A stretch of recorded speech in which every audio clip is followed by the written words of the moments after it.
One Christmas, me and my son were at my parents' house celebrating. It was getting late. I told my son, who was about 5 at the time, "Let's get home and get you to bed before Santa goes to our house and has to leave because you're not asleep." We get home and I'm getting our bags out of the car and my son says Mama Santa is in our house. My blood froze. Our front curtains were open to show off our tree. So I asked him, "What did you see?" He said Santa, peeking out the window at us. I took him to my neighbor's house and told them to call the cops if I'm not back in 5 minutes. The doors and windows were all locked and no sign of anybody in the house, while at university my friends and I ran out of booze.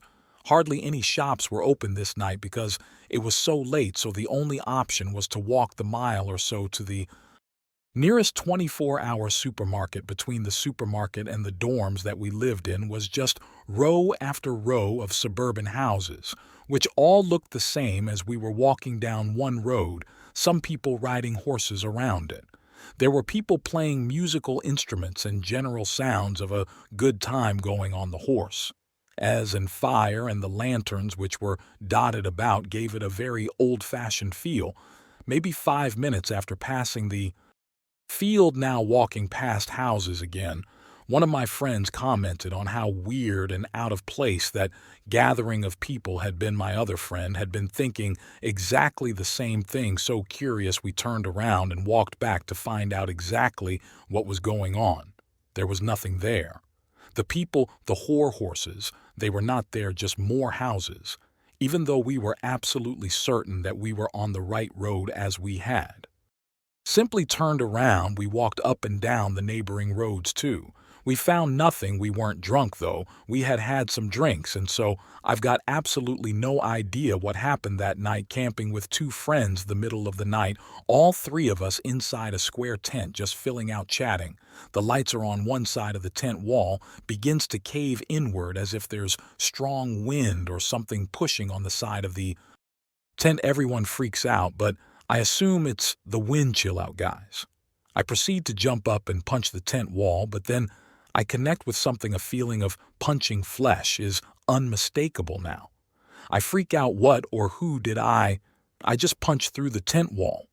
I eventually convince my friends it's the smartest idea to have a look outside the tent, but it's been 15 minutes, and by the time they agree, there's nothing out.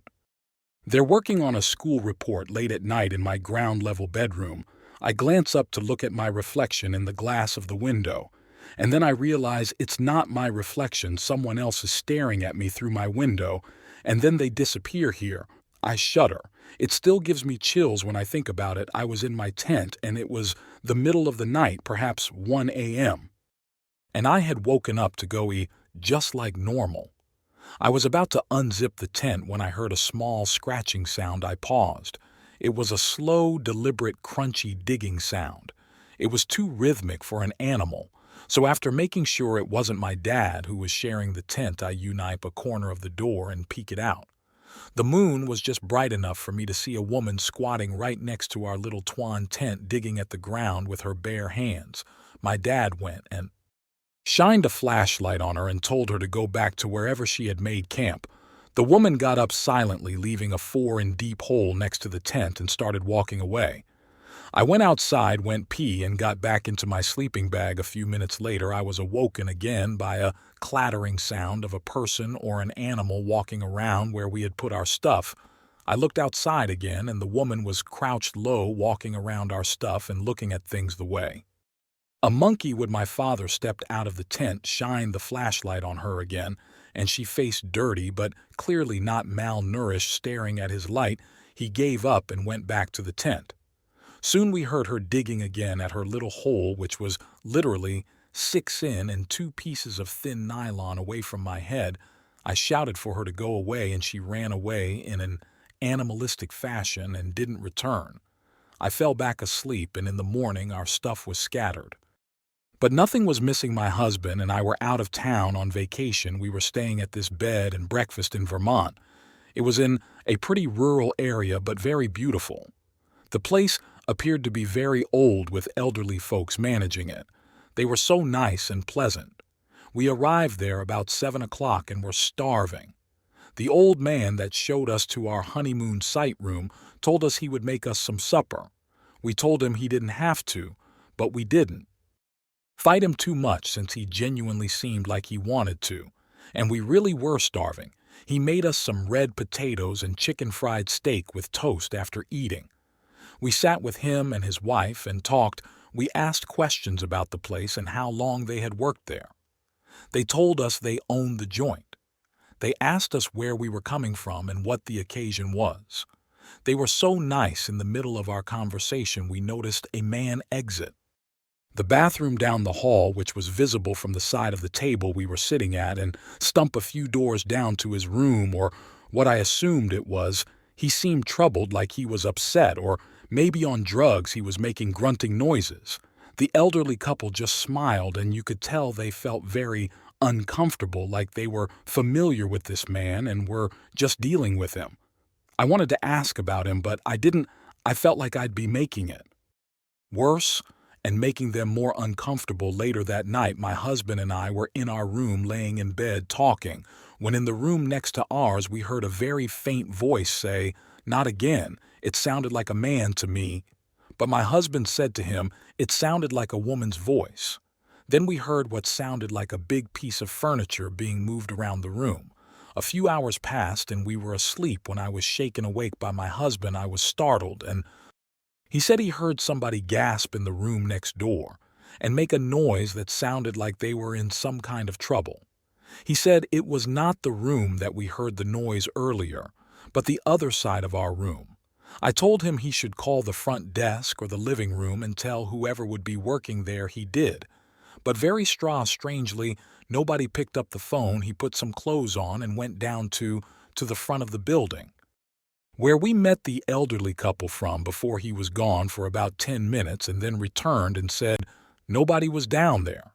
He said he walked into the back kitchen around the outside of the house and never saw anyone. I'd say about 20 minutes after he returned to our room, we heard somebody walking in the hallway. They eventually walked up to our room and then stopped. Thankfully, the door was locked because whoever it was tried opening it. My husband yelled out, occupied, in a stern, annoyed voice. The person at the door then continued walking towards the staircase. We eventually went back to sleep and woke up at around 9 a.m. We packed up our stuff and went down to the front, expecting to see the elderly couple, but what we found instead was very troubling. We walked into the back kitchen once again, and laying in the sink were white rags that looked like they had blood on them. We continued to look around, and eventually my husband opened a closet and found AAM was very thick looking red water at that point. I freaked out. I knew something was very wrong. We walked around the whole place and never saw anyone again. Eventually we left some money on the back kitchen counter and a note and left. The rest of our vacation was normal, I guess could say, but when we hit our next stop we called the police and told them that they should check out that bed and breakfast. They told us they would, but we never got a call back. We never found out what happened until we got home a few days after we arrived at our house. Police were at our door questioning us about our stay at that bed and breakfast. We were told that the elderly couple were brutally murdered and their bodies were dismembered.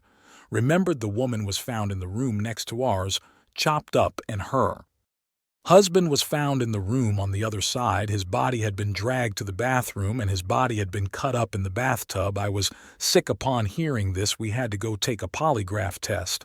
But our story and willingness to cooperate excluded us from possible suspects. Months passed, and I would often inquire about it and call the police asking if they had found who did it. Eventually, they had. We learned that the